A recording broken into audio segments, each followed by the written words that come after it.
कांग्रेस ने मध्य प्रदेश की बची हुई 3 लोकसभा सीटों पर अपने उम्मीदवारों का ऐलान कर दिया है। इन सीटों में ग्वालियर, मुरैना और खंडवा शामिल हैं। ग्वालियर लोकसभा सीट से कांग्रेस ने प्रवीण पाठक को मैदान में उतारा है, जबकि मुरैना से सत्यपाल सिकरवार और खंडवा से नरेंद्र पटेल मैदान में हैं। लोकसभा चुनाव के लिए कांग्रेस ने एमपी में बचे 3 उम्मीदवारों के नामों का ऐलान कर दिया है। कांग्रेस ने मध्य प्रदेश की ग्वालियर सीट से प्रवीण पाठक को टिकट दिया है, मुरैना सीट से सत्यपाल सिंह सिकरवार, जबकि खंडवा से नरेंद्र पटेल को टिकट मिला है। मध्य प्रदेश की 29 लोकसभा सीटों में से 28 पर कांग्रेस ने उम्मीदवार उतार दिए हैं, जबकि एक लोकसभा सीट खुजराव इंडिया गठबंधन के तहत सपा को मिली है। आखिरकार कांग्रेस ने मुरैना श्योपुर लोकसभा सीट से सत्यपाल सिकरवार नीटू को अपना प्रत्याशी बनाया है।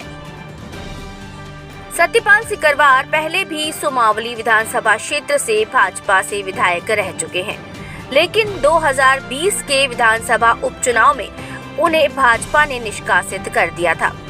सत्यपाल सिंह भाई सतीश सिकरवार ग्वालियर पूर्व से विधायक हैं और भाभी शोभा सिकरवार ग्वालियर नगर निगम की महापौर हैं। जनता की आवाज़ और कार्यकर्ताओं की जो विश्वास है वो पार्टी ने मुझे लगता है कि ध्यान में रखकर ग्वालियर और मुरैना का ये टिकट दिया है और हम दोनों भाई मिलकर तय करेंगे कि कैसे जनता की और कार्यकर्ताओं की भावनाओं पर खरा उतरने का काम करें। दिग्गज नेताओं को, बीजेपी के दिग्गज नेताओं को काफी वोट रहता है, उनको कैसे? कोई दिग्गज नहीं है। दिग्गज दुनिया में और लोकतंत्र में कोई दिग्गज है तो वो जनता जनार्दन है, और जनता जनार्दन ने तय कर लिया है कि इस बार ग्वालियर से प्रवीण पाठक और मुरैना से नीटू सिकरवार कांग्रेस के प्रत्याशी के रूप में विजयी होंगे।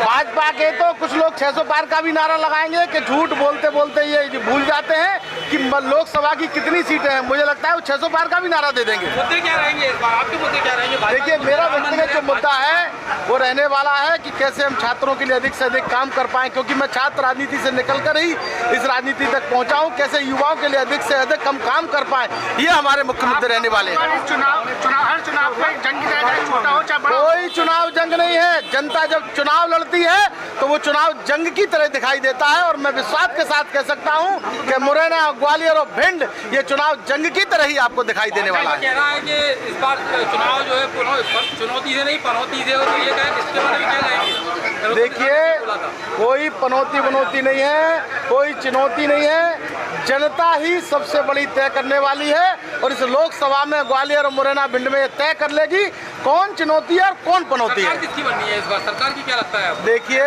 आपको आगे आने वाले समय में सब मालूम पड़ जाएगा, क्योंकि देश में जिस प्रकार का विरोध का माहौल है और जिस प्रकार से भारतीय जनता पार्टी की भड़बड़ाहट है कि नेताओं को प्रलोभन देकर जबरदस्ती ईडी का झांसा दिखाकर लोगों को तोड़ने का काम कर रही है, तो जनता को यह मालूम है कि भारतीय जनता पार्टी की भड़बड़ाहट किस प्रकार है। मुझे लगता नहीं है कि इस बार भारतीय जनता पार्टी की सरकार बनने वाली है। भाजपा का दावा ये भी है कि आज स्थापना दिवस है और आज के दिन 1 लाख से ज्यादा कांग्रेसी जो है भाजपा में शामिल हो रहे हैं, ये दावा है भाजपा। लोभ और प्रलोभन से चंद लोगों को तोड़कर भारतीय जनता पार्टी ये सोच रही होगी कि कांग्रेस को छोटा करने का काम करेगी, तो मुझे लगता है कि लोकतंत्र में जनता जनार्दन सबसे बड़ी है। जब जनता जनार्दन ये तय कर लेगी कि ये बिके हुए नेता जब भारतीय जनता पार्टी में जाएंगे तो उन्हें भी नीचा दिखाने का काम करेंगे।